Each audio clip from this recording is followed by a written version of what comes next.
You always make me laugh, Bill. Thank you very much for that. Nadia, unfortunately, is busy today. She's picking up her son, so she won't be here today. She'll be back next week.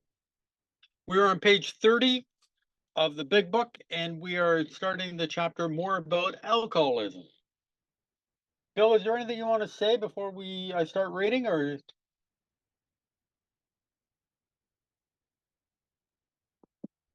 But apparently no? they want to give us a little more information. So we've Okay, got the Bill. doctor's opinion, we've got the experience of one alcoholic and what happened in his life. Then they give us a description of a solution for a problem that the doctor identified and that the first person whose stories in the book recovered from.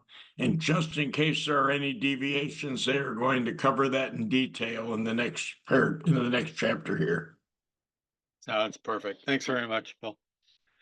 Most of us is being unwilling to admit we were real alcoholics. No person likes to think he is bodily and mentally different from his fellows. Therefore, it is not surprising that our drinking careers have been characterized by countless vain attempts to prove we could drink like other people. The idea that somehow, someday, he will control and enjoy his drinking is the great obsession of every abnormal drinker. The persistence of this illusion is astonishing. Many pursue it into the gates of insanity or death. Okay, real alcohol. Here's where they're talking about the real alcoholic. Now, what we have learned so far in the book and from the doctor's opinion is that alcoholics have an allergy, the phenomenon of craving, that anytime we take alcohol into our body craves more. So we have the phenomenon of craving. Now we're going to talk about the obsession. And the great obsession is that I will be able to one day, you know, control and enjoy my drinking. And as we've talked about before, anytime I was trying to control my drinking, I wasn't enjoying it. And anytime I was enjoying it, I couldn't control it. I was off to the races. So, that's you know, we've tried many different ways. They talk about it later on in the book about, switching from gin to beer, going from beer to, you know, uh, light beer, trying all these different things in order to control and enjoy it. You know, I don't, most of us, when we first come into the fellowship, don't realize that we have a problem. They know we drink too much, but they don't realize why. But they've spent a lot of time so far up to this point letting us know that we have the allergy, that anytime we take alcohol into our body, it creates a phenomenal craving and we cannot control the amounts we drink. Now, why do I keep mentioning that? Because I want to hammer it home so that we never forget that we have an allergy to alcohol based on what Dr. Silkworth has said. Hi, Sue. We're on page 30. Welcome. Bill, anything you want to throw in there or do you want me to keep going? Wanted to I looked up the word real. And we hear people in the fellowship say, I'm a real alcoholic, and it's usually amidst a whole bunch of regular alcoholics. And we think that what they're doing is being different, like we all want to be all of our lives to stand out. But what they've identified is they met the description. And it's interesting. Obviously, real means non fictional, but it talks about existing. So there's a condition that exists in me, I believe, that's not brought about by drinking. It exists independent of the drink. And they go to great lengths to talk about it because, as we notice, and we've talked about in previous sessions here, we're going to get into it in a little bit. If you put an alcoholic and a hard drinker side by side in a place where they can get a drink for drink, they will drink identical. And to the untrained mind, you will think they are both alike. But one of them has a condition that exists with them after they leave the drinking trough, where the other one, their experience stops when they stop drinking. The real alcoholic's experience goes on and on and on. It's a never ending existence, and it's coupled with more than just the allergy. Yeah, but I like it because this chapter here, we're probably going to talk more than we're going to read the paragraph just because there's so much information and sometimes it's so overlooked. and they talk about the true alcoholic, the real alcoholic, the potential alcoholic, the actual alcoholic. They have a lot of descriptions. And when we get to the chapter to the wives, it talks about some people that mimic alcoholics, that earmark alcoholics, that are in danger of becoming alcoholics because of the symptomology that goes along with this progression. And I think what they're talking to is those of us that come here for a solution, because we're going to try all the remedies on page 31 and find that they fail utterly, or we wouldn't be here. And Sue, I'll just say this, honey, they wait till about 45 minutes into this, and then they allow for questions and participation. It's not a question, it's just a quickie. I'm on the outline. I might have to jump off if my phone rings. Will Okay. not, I promise you, we will not write World Services and tell them that you left early. You'll get credit for the whole class, Sue. Okay. I just didn't want you to think I was being rude. Okay. Not a problem, Sue. Thank you. We learned that we had to fully concede to our innermost selves that we were alcoholic. This is the first step in recovery. The delusion that we're like other people, or presently maybe, has to be smashed.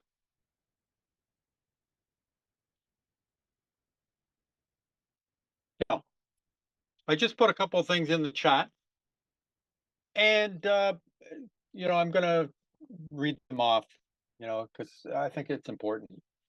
Studying the chapters I have already mentioned should give me an understanding of the disease concept, mental and physical, should allow me to learn how to fully concede to my innermost self, thus admitting complete defeat. And the other one is on page 30, the second paragraph says, we learned that we had to fully concede to our innermost selves that we were alcoholics. This is the first step in recovery. I'm sure you have read that before and most likely just kept on reading. Most people have read that dozens of times. That is the direction for the first step.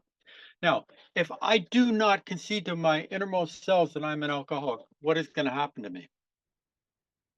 I'm going to continue trying to prove I'm not, which means that I'm going to keep drinking.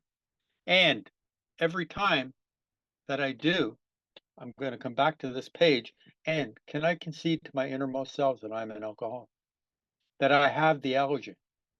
And I have to look on my drinking history and say, every time that I started drinking, did I drink more than what I thought I would do? Or could I control it and enjoy it? No. So I have to smash, and I always like that idea. When it was first read to me or given to me, and the person would always go, you have to smash the idea. It's like taking a sledgehammer to the side of my head and smashing myself, saying, do I have that? Do I concede to my innermost self? Am I an alcoholic? When I start drinking, can I stop abruptly? No, I always kept going. And so that is the first step in recovery, is admitting to myself, to my innermost self. Okay. Not just saying, okay, well, yeah, okay. No. Do I admit? Bill? Yeah, I just want to say one thing. A buddy of mine brings it up, and the length of his time sober doesn't mean anything other than he's had a lot of experience. But how many times have we heard people say, oh, I know I'm an alcoholic while they're drinking? They sit in a bar and joke and say I'm an alcoholic. They understand that. And what they're saying here is we learned from experience, not from reading, but we learned it, although some of it may have come from reading, we learned that we had to fully concede to our innermost self. And I think what they're telling us here is we need to know what an alcoholic is. It's not someone who sits in a bar and says, yeah, I'm an alcoholic, that's why I drink so much. What it is a spiritual malady coupled with an obsession, an adjunct to a phenomenon of craving or an allergy that will compel me to drink myself to death, regardless of what I want. And I can't break the cycle on my own. At least those that we've met that are real alcoholics, or we wouldn't need to come here. The second last house on the block would have worked. When people say AA is the last house on the block, and they drink again, that's a pretty fatal statement. What it's saying is the last place that I can get help, that doesn't work. And maybe that convinces them to concede to their innermost self that they're beyond human aid and they have this thing called alcoholism, not a drinking problem, but a spiritual malady. Beautiful, Bill. And the most important thing that I think Bill has said there was we learned. We have to go back into our history. We have learned what an alcoholic is right here. Okay, coming up to this point, we've learned about the allergy. So we take a look at ourselves and our drinking history, our drinking careers that they talk about, and do I exhibit these symptoms? Can I quit abruptly? You know, can I stop on my own? Am I like a normal drinker who can walk away? No, I'm not. So I learned, and I have to, the delusion that we're like other people, or presently maybe, has to be smashed. We alcoholics are men and women who have lost the ability to control our drinking. We know that no real alcoholic ever recovers control. All of us felt the times that we were gaining control, but such intervals, usually brief, were inevitably followed by still less control, which led in time to pitiful and incomprehensible demoralization. We are convinced to a man that alcoholics of our type are in a grip of a progressive illness. Over any considerable period, we get worse, never better. Now, later on, we're going to learn about the man at 25 drinking for a considerable length of time, thinking that once he made $1 million and retired, he could go back to drinking. But we learned, okay, that he couldn't. That this illness is progressive. That over time it gets worse, not better. Okay, but that's a big lie. The big lie is that if we don't have a drink for a certain period of time, that we can drink like normal people. My brain tells me that, what, I haven't had a drink in a couple of weeks. You know, I'm making too hard of a thing of it. I'm not really an alcoholic. No, my brain tells me these things. And that is the obsessive nature of this disease, where my mind is telling me one thing, okay, but in my heart of hearts, I know that I'm having trouble. Okay, so I have to smash the idea that I can ever safely take a drink. Why? Because of the allergy. That anytime I take alcohol into my system, the phenomenon craving is triggered and I cannot control the amount. How many more times can I say that? I can go on forever saying that until we all realize that that's what we suffer from. Every alcoholic has the same problem, that once they take the drink into their body, they can't control the amounts they take. Bill. Just want to say, in absence of Nadia, I'll do what she does. She's going to cross-reference and go back to 23, where it says in the first paragraph, second sentence, therefore, the main problem of the alcoholic centers in his mind rather than his body. Because what Rob just read, opening sentence, we alcoholics are men and women who have lost the ability to control our drinking. I'll go one step further. We alcoholics are men and women who have lost the ability to control the thought that leads to the first drink, that loses the ability to control our drinking. If drinking alcohol and my loss of control once I drink is my problem, Dr. Silkworth in the beginning of the book gives us our solution. He recommends entire abstinence. That's not attractive to an alcoholic.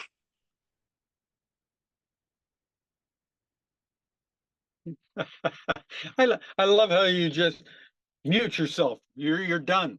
No more words are coming out of you. He's just muted. Mic drop. And that's what it all comes down to. They've mentioned in 2 paragraphs that we've read, they've mentioned control 5 times. So what is our problem? We can't control our drink. Okay? And it's progressive, never gets better. We are like men who have lost their legs and never grow new ones. Neither does there appear to be any kind of treatment which will make alcoholics of our kind like other men. We have tried every imaginable remedy, In some instances, there has been brief recovery, followed always by a still worse relapse. Physicians who are familiar with alcoholism agree there is no such thing as making a normal drinker out of an alcoholic. Science may one day accomplish this, but it hasn't done so yet. You know, and how true it is. Dr. Silkworth would talk about the people that came in and out of his treatment center. Okay.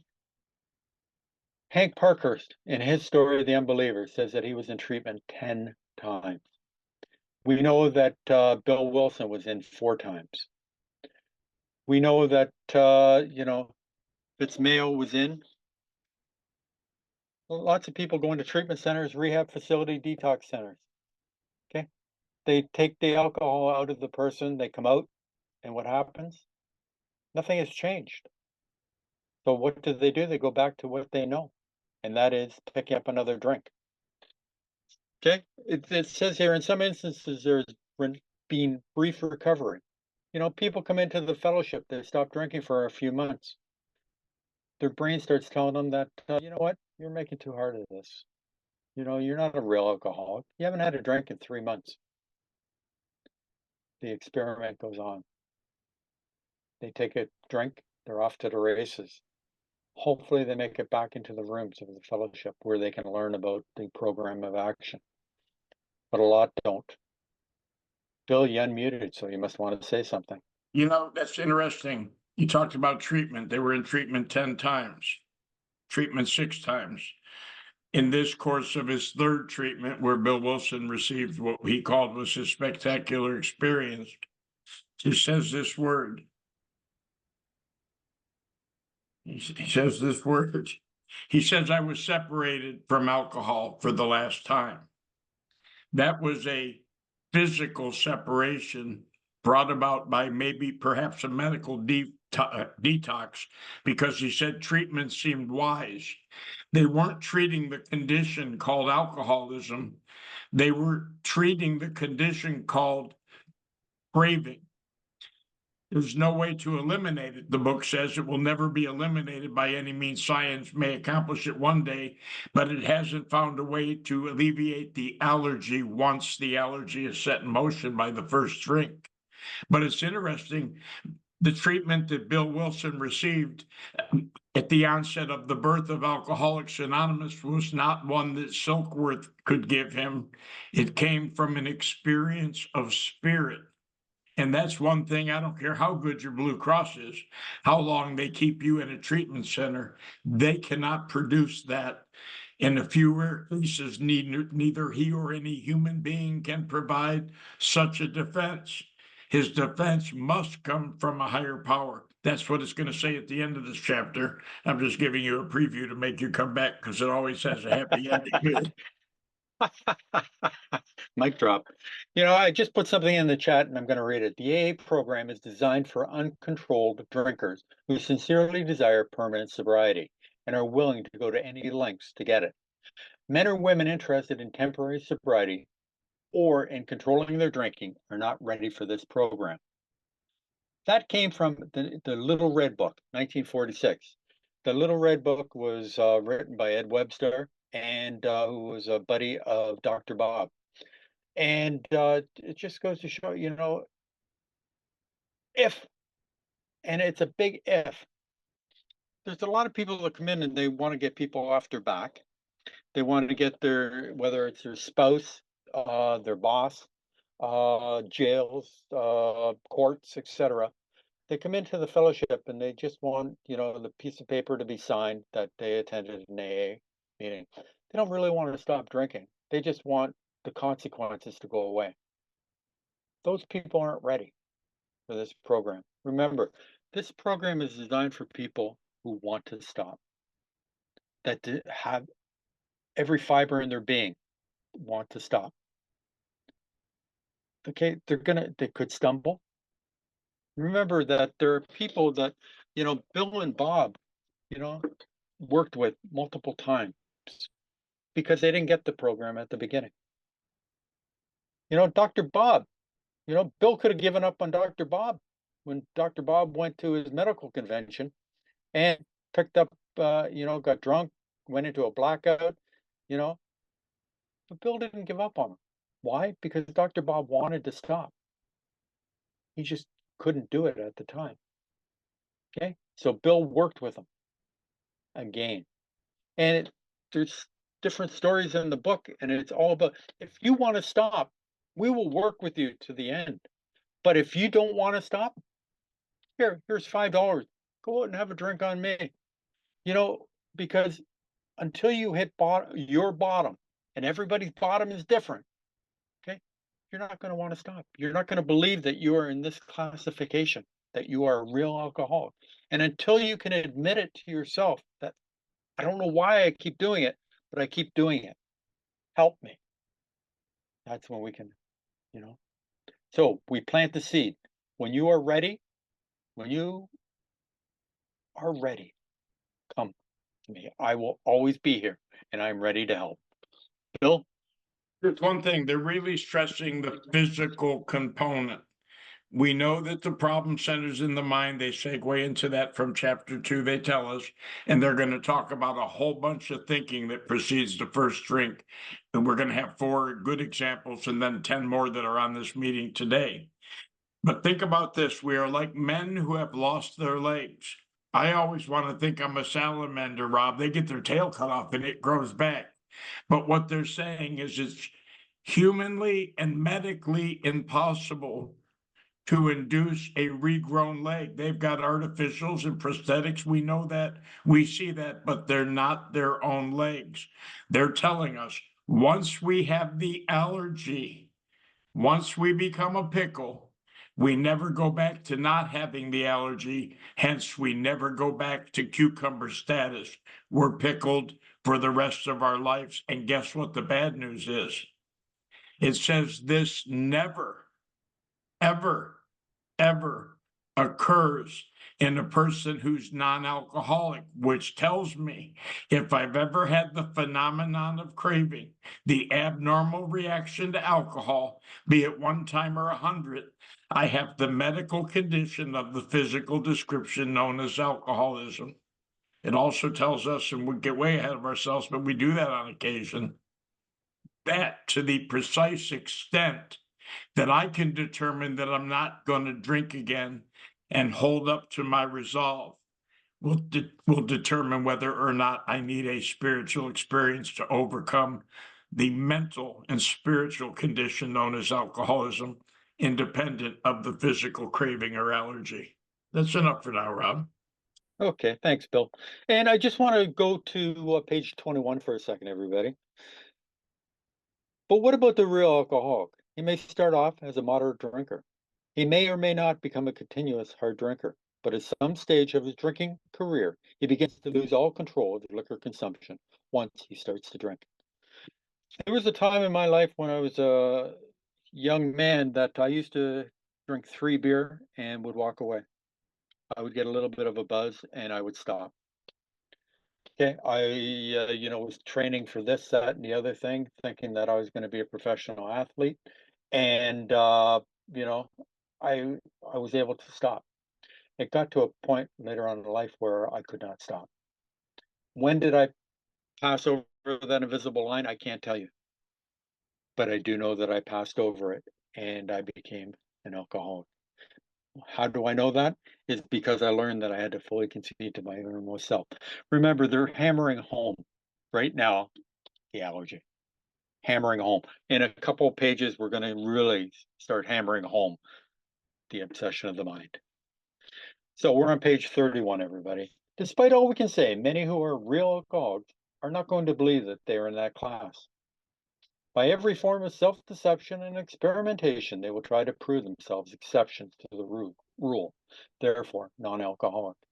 If anyone who is showing inability to control his drinking can do the right about face and drink like a gentleman, our hats are off to him. Heaven knows we have tried hard enough and long enough to drink like other people. Bill? You brought up a real good point there, and you said it again, and we've repeated it 10 times, but that really hit me.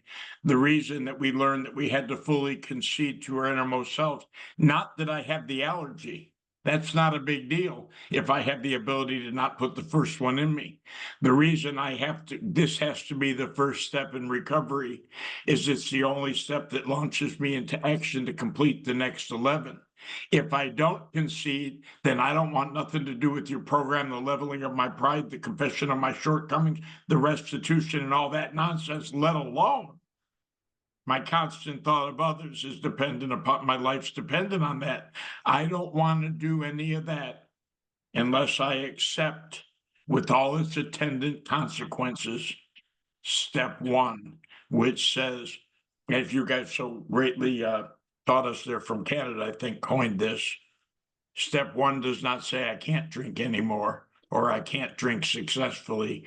It tells me I'm going to drink again.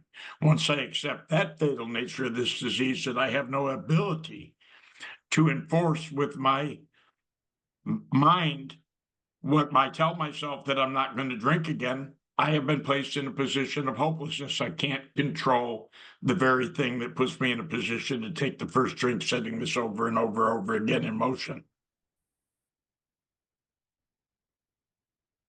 I just left. He just mutes himself. Mic drop. You know, and it says here, if anyone who is showing inability to control his drinking can do the right about face and drink like a gentleman, our hats are off to him. Okay. I tried everything, you know, to be able to control and enjoy my drinking, but nothing worked. So, but so what I did is I came into the Fellowship of Alcoholics Anonymous expecting, because I knew no better, that they would teach me how to be able to drink reasonably. I did not come into Alcoholics Anonymous thinking that abstinence was the only course of action for me. I thought they would be able to teach me how to drink like a gentleman. Only did I find out when somebody was kind enough to take me through this book, okay, that abstinence was the only cure for me. The only thing I could do is not take any alcohol into my system whatsoever. Was I disappointed to find out that? Not really. By then I knew that I couldn't really drink. Okay. But it was a wake up call. Here are some of the methods we have tried: drinking beer only, limiting the number of drinks, never drinking alone, never drinking in the morning, drinking only at home, never having it in the house, never drinking during business hours, drinking only at parties, switching from scotch to brandy, drinking only natural wines, agreeing to resign if ever drunk on the job, taking a trip, not taking a trip, swearing off forever, with and without a solemn oath, taking more physical exercise, reading inspirational books, going to health farms and sanitariums, except involuntary commitment to asylums. We could increase the list ad infinitum. Bill? I'm going to say that the Big Book of Alcoholics Anonymous is an inspirational book, which means if I read it, I can be very inspired by the changes that are talked about in this book. If I don't apply the principles contained in this book, it's nothing more than me reading the Bible and getting moved when Jesus comes back from the dead. It's great emotionalism, but that will not relieve my alcoholism.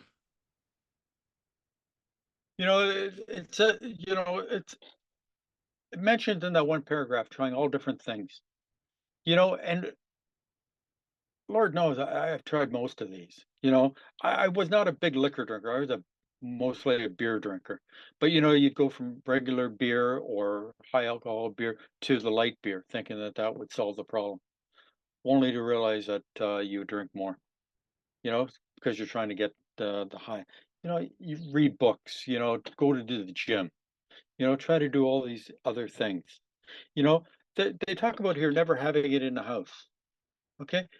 Remember that when Dr. Bob and Bill were staying and Bill was staying at his house, they always had alcohol in the house to get green recruits through, you know, when they were detoxing them, or just because Bill felt that people had to get used to having alcohol around. Alcohol is everywhere. If you really want it, you can get it, no matter the day or the time. You know, it used to be on Sundays in Toronto, you could not buy alcohol, okay? But that has changed. 20 years ago, approximately, they opened up the liquor stores on Sundays. You know, that was whoa, you know, a lot of people went crazy about that.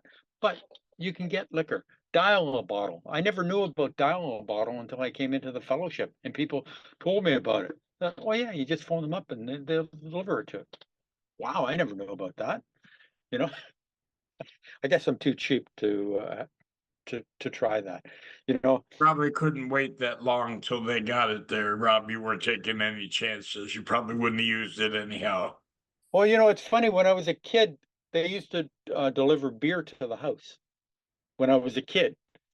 By the time I was, of a drinking age, that had long ago stopped, but now you can get dial a bottle, surprising. But, you know, we have to get used to alcohol being around us because alcohol is around us, and as long as we're in fit spiritual condition, alcohol shouldn't bother us. Why? Because we realize that when the thought comes, and it will come every once in a while, that wouldn't it be nice to be able to sit out on a hot day and have a nice cool beer? Yeah, it would be, but then I realized that, you know what? I can't. Why? Because the allergy will kick in and I will be off to the races. So I realize that. And as long as I am in fit spiritual condition, my brain, okay, the obsession not there. As long as my condition is like this with God. If it starts going like this and I stop going to meetings, okay, and doing service work and helping other people, resting on my laurels and thinking, well, you know what? I've done enough for A. You know what? It's Bill's turn. Let him do it all, you know? So my connection goes further and further apart. When does the obsession return? I don't know, but I don't want to find out. So I realize that, you know, I got to do these things. I gotta help people. Practical experience shows that nothing will so much ensure immunity from drinking as working with another alcoholic. It works when all other activities fail. With Bill, when he was at his low point, his business deal fell apart. He had $10 to his name. He didn't know how he was going to pay for the hotel room. He could go have a couple of drinks in the bar, or he could use the telephone and try to find another alcoholic to work with. Bill's decision: go work with another alcoholic. Find somebody to work with. When Bill was feeling low, okay, nobody would hire him. Okay, he couldn't find a job anywhere. You know, at his low point, what would he do? He'd go to town's hospital and he'd go try to find somebody there to work with. Okay, remember, when you're feeling down, and let's be honest, life sometimes is tough. We have moments that, you know, Bill Wilson says in his book, sublime to the ridiculous in war. You know, sometimes it's hilarious, other times it is terrible. People get sick, people die on us. Okay. When we're feeling that way, we got to rely on God. You know, we pray to God. God, I don't understand why this is happening, but it's above my pay grade right now. Okay, go help somebody else. It takes us out of ourselves. It gives us a reason, you know, to go on. Allie, how can I help you today? You know, Allie, how you doing? You know, just a phone call. You know, a text. You know, meeting up on a meeting. You know, doing it's simple things. These are not complicated things that we are expected to do. They are simple when broken down. We can complicate the living daylights out of it, but we don't need to. Bill. You said something that triggered a thought, not triggered me to drink, obviously, because you know I Oh, don't believe good, in good, because treatment I center certainly don't want to term. do that. No, trigger, you know, get triggered. I looked at a billboard and all of a sudden it says we learned that we had to fully concede. Because you said occasionally on a nice day, you'd think, wow, a beer would be nice. Absolutely. But when I've made the concession that I'm an alcoholic, I can't take a beer no matter how good it would feel. But you talked about something else. You said all of a sudden, I don't want to go to the meetings, let someone else do it, let someone else handle it. We go back to page 24. And here's the dilemma, because all of us can beat up on the meeting makers don't make it. Like my sponsor says, everyone has a job here. I might only be able to get to meetings initially before I access his power. But here's what the book tells us. The fact is, for reasons yet obscure, the alcoholic has lost the power of choice in drink. His willpower becomes practically non-existent, except in a few rare cases. Neither he nor any other human power or being can provide such a defense. His defense must come. But here's what it says. We are unable at certain times, that means they're coming, to bring into our memory with sufficient force why I came to AA in the first place. So when we withdraw from the fellowship of the Spirit, or the spirit of this fellowship, I'm left unattended by myself. And one of the great aspects it talks about by Kennedy, when he said there's two reasons that Alcoholics Anonymous, boom, we rely on two reservoirs. One is God. I'll just break it down to that word. One is the spiritual. The other is the herd instinct, the need for association with one fellows. If I hang out with a bunch of non-alcoholics who are able to drink long enough, for some reason I morph into a non-alcoholic for the day until I pick up the drink and I immediately morph back into an alcoholic. But we lose connection. So what Rob's talking about, if my very life depends on it, then I got to go where you are to find you. And in dealing with your alcoholism, while I'm helping you, I'm reminding myself of what I can't bring into my memory with sufficient force about me. That's why it goes hand in hand, the steps, the program, the service, all of it. It doesn't say, guess what? Just take these steps and go about your merry way. Although I suppose that's possible if I couldn't get to another alcoholic to help. I believe the experience could sustain me. But if nearby me thousands are dropping into oblivion and I take the gift that God gave me and keep it to myself, I promise you it'll be 1,001 in short order. Mic drop. Beautiful, Bill. You know, the thing is that you can't see the allergy. So the only way that anybody can diagnose it is me, by taking a look at my history. We're right at the bottom, page 31, everybody. We do not like to pronounce any individual as alcoholic, but you can quickly diagnose yourself. Step over to the nearest bar room and try some controlled drinking. Try to drink and stop abruptly. Try it more than once. It will not take long for you to decide if you are honest with yourself about it. It may be worth a bad case of jitters if you get a full knowledge of your condition. Though there is no way of proving it, we believe that early in our drinking careers, most of us could have stopped drinking. But the difficulty is that few alcoholics have enough desire to stop while there is yet time. We have heard of a few instances where people who showed definite signs of alcoholism were able to stop for a long period because of an overpowering desire to do so. And then we'll get into the stories. But before we get into the stories, you know, Marty, if you've heard of Marty Mann was one of the first women to get long-term sobriety. She wasn't the first, but she was one of the first. Okay, and her idea was to go to the bar, or at home, have a couple of drinks, okay, and then stop. Okay, do that for an extended period of time, and if you can do it, you're not an alcoholic. You can't, miss one day and have 4 drinks the next day, but if you have a couple of drinks every day, for, we'll say 6 months, and if you can do that, have 2 drinks, walk away, you're not an alcoholic. But if you find that you start drinking, that you can't control the amount you take, then you are an alcoholic. Phenomenon of craving. So that's Marty Mann test. And Marty Mann was around a long time, and she was a grade A person. Bill, what were you going to say? He's shaking his head at me. No, I was just going to say, if anyone's listening to this recording and don't have the benefit of the pictures Rob has posted, you would think shock therapy, which part of it is to reorganize the chemistry or the wiring in the brain.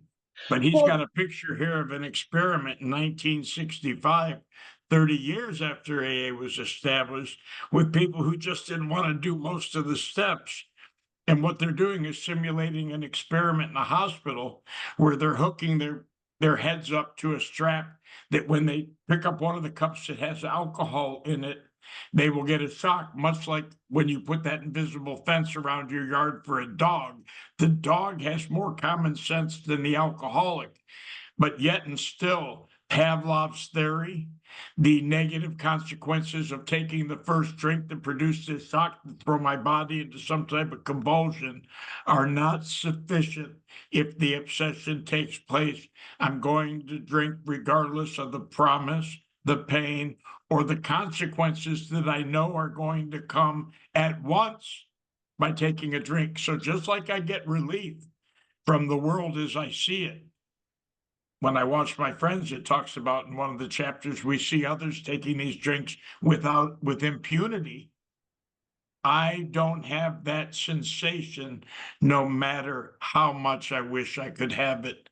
I don't have it anymore. And then he's got the little rats hooked up to the bottle.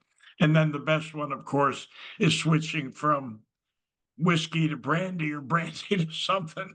He's got a 15-gallon bottle of alcohol saying, I only had one drink today. It's a big drink, though. I'm glad you enjoyed that, Bill. You know, we're going to get into the man of 30 now. But but what we just read, but the difficulty is I feel alcoholics have enough desire to stop while there's yet time. They don't think they have a problem, so they keep on drinking, and this is, the sad part. So let's get into the man of 30. It's a great story. A man of 30 was doing a great deal of spree drinking. He was very nervous in Rob, the I morning. must interrupt you. Yeah, And yeah, of course. I've got it on record. Did I miss it? Did you read we do not like to pronounce any individual as alcoholic? I Yes, sir, must we have had read that. time out of mind, but I want to say something. It says in here, you can easily diagnose yourself. There wasn't this much evidence, nor was the fellowship established the way it is now. By the time you get to AA, we don't need any more authentication, no further authentication, like it says in the doctor's opinion. They're not telling you to leave AA. They are actually, my understanding of it is when this book reached you, what they said, if you're reading it and you're not sure, you haven't made the concession yet, you can easily diagnose yourself because they say it is self-diagnosable. Try some drinking. You may be reading this in an interval and not sure. Someone may have sent for the book to the World Foundation, got the book like your spouse or someone who cares about you, and asked you to read the book, which is what they encourage you to do, and see if you meet the symptoms or the description. If you're not convinced, go try some controlled drinking. Believe me, they're not talking about us once we make it to the fellowship, because we've tried all of these experiments that they talk about on 31 to prove that we were non-alcoholic or that we could control and enjoy our drinking. So don't give it to your newcomer and say, go out and try some more drinking. He may never come back or not come back for 30 years. Well, Bill, the only problem I have with that is that I tried reading the book by myself and I didn't understand it. I needed somebody to go through it with me. It's a textbook. And But where did you get the book, Rob? I was given it at my first meeting. Right, hold on. So here's what I'm saying. I was bringing this to the timeliness of when the book was first sent out. People weren't coming to the meeting to get their first book. They were True. sending it out in the mail, and the way it was explained was, if I'm reading the book, I got it in the mail. And I'm saying, well, I don't know. It says, guess what? Go out and try, see if you have the allergy. Go pick up a drink and stop abruptly. See if you get restless, irritable, and awfully agitated if you got to stop. Tell yourself you're going to stop at 11. Try a drink a day for 30 days and see if that's what they're talking about. I'm not talking about once you get to AA, we're the last house on the block, which means you've knocked on every door on the street till you got here and found us. Yeah. That's all I was saying, is you don't want to encourage even reading the book with a new guy. You don't want to encourage him, if he's made it to AA, to leave here you follow me? So when they said, Yep. all I was saying is the context of that paragraph in this book was someone who had never met the fellowship of AA. All they had was a book. Yeah, and that's a good point. But in the 1930s, people didn't have TV, etc., so they read a lot more. And I think their understanding of what they were reading was a little bit better too. I'm guessing on that. I'm not a child of the 1930s, so but so but Ursula put something beautiful in the chat, and it says, "Stay in the middle of my AA bed." And I've always heard the saying that it's like sitting on the back of a pickup truck. You're sitting on the edge. You go over a big, huge bump, and you could be thrown out. So that's why you stay in the middle. That way you don't get thrown out, you know, and lose your way. So it's a great point, Ursula. Thank you. And also, I wanted to throw in that because Bill had talked about this, is different things that people have tried. Remember Roland Hazard, and in the book it mentions that it doesn't mention Roland specifically, but this is what happened to Roland, and it's in Two Employers that Hank Parker wrote about.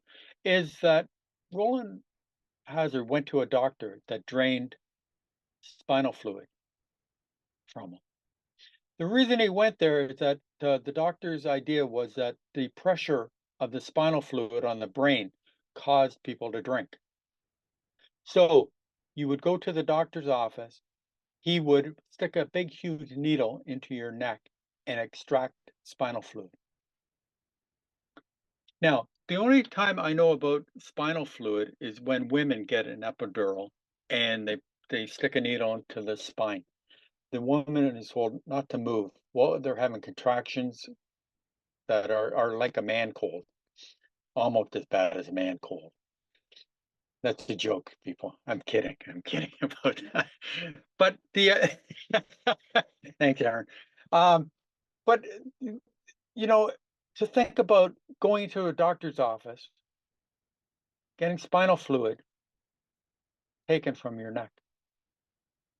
But this is now Roland Hazard. He is the one that went to Dr. Young in 1926. He went to Dr. Young because his one of his relatives had gone to see Dr. Young for other problems. And he spoke so highly of Dr. Young that Roland went to see him. Roland had a lot of money. He could go anywhere in the world to get help. He had tried everything in the US. Okay. He was willing to do spinal fluid removal. This is what he was willing to do. This is what alcoholics who want nothing but help are willing to go through. And you think about it, like we talk about crystals, we talk about hypnosis. People have tried all these things, and if it works, great. I don't know if it does. I've never tried it, so I can't say. I know that what got me sober was the program of action laid out in this book. If they worked, Rob, we would have never heard about them because they wouldn't come. They would have worked. Well, yeah, I guess so, but it just astounds me the lengths that people are willing to go to get better. You know, we have a spiritual solution. Dr. Young told Roland, you know, get yourself involved in some religious organization. You know, that might spell the change that you need. Why? Because we're selfish and self-centered. We only think about ourselves. Now, getting involved in spirituality, religious organizations, etc., what happens is that we stop thinking about ourselves so much and start thinking about our fellow man. And when we start thinking about our fellow man, it takes us out of our own mind. What can I get from Allie today? To what can I do for Allie today? Bill is moving. I'm going to, give Bill a hand moving. Hopefully, he doesn't have a lot of heavy furniture because I'm not great with lifting heavy things anymore. But, but the thing is that what can I do for people today? When we wake up in the morning, step 11 tells us to set aside self and bring God into my life. Okay. Bring, what would God have me do? How can I best help thee? Okay. Bill, it's 12:54. What do you got? What final words do you have? A closing statement, we'll deal with the carpet slipper guy next week. Yeah. Interesting what you said, the devastating disease called alcoholism. You were describing before AA what people were willing to do to get better. And now Alcoholics Anonymous seems to be a pretty set thing in our lifetime. You see about it, TV, everyone knows, everyone's heard of AA, at least we assume they have. And even though that takes place, could you imagine if you had a cancer patient or someone with HIV or AIDS and you told them you come to these meetings, you take these 12 steps, and your diagnosis, your illness will be in remission? There'd be standing room only. They'd beat the doors down to get in here. Yet I come in here and by every form of self-deception and probably deception of others and experimentation, I try to prove myself an exception to the rule, therefore non-alcoholic, because I think, I believe, which is faulty, my thinking and my belief system at that time, that when you take alcohol away from me, I'm going to be left with a life that compels me to drink. And I can't imagine that. Talking about the dilemma, I have a body that cannot tolerate alcohol and a mind that cannot tolerate abstinence. Fortunately, have you a sufficient substitute, Rob, or do I have to be stupid, boring, and glum like Jack Nicholson in The Shining? All work and no play all AA and no play makes Billy a dull boy. I want to kill everyone. Yes, we do. And it's more than a fellowship. It's a program of recovery that puts you in position to access the power that can not only relieve the obsession, but give you a life that's happily and usefully whole. And that's sanity. That's what we're looking for here the whole time. That's enough for me for one day, Rob. Thanks very much, Bill. And let's close with the third step prayer, which is found on page 63 of your big book. God, I offer myself to thee, to build with me and do with me as thou wilt. Relieve me of the bondage of self, that I may better do thy will. Take away my difficulties, that victory over them may bear witness to those I would help of thy power, thy love, and thy way of life. And I do thy will always.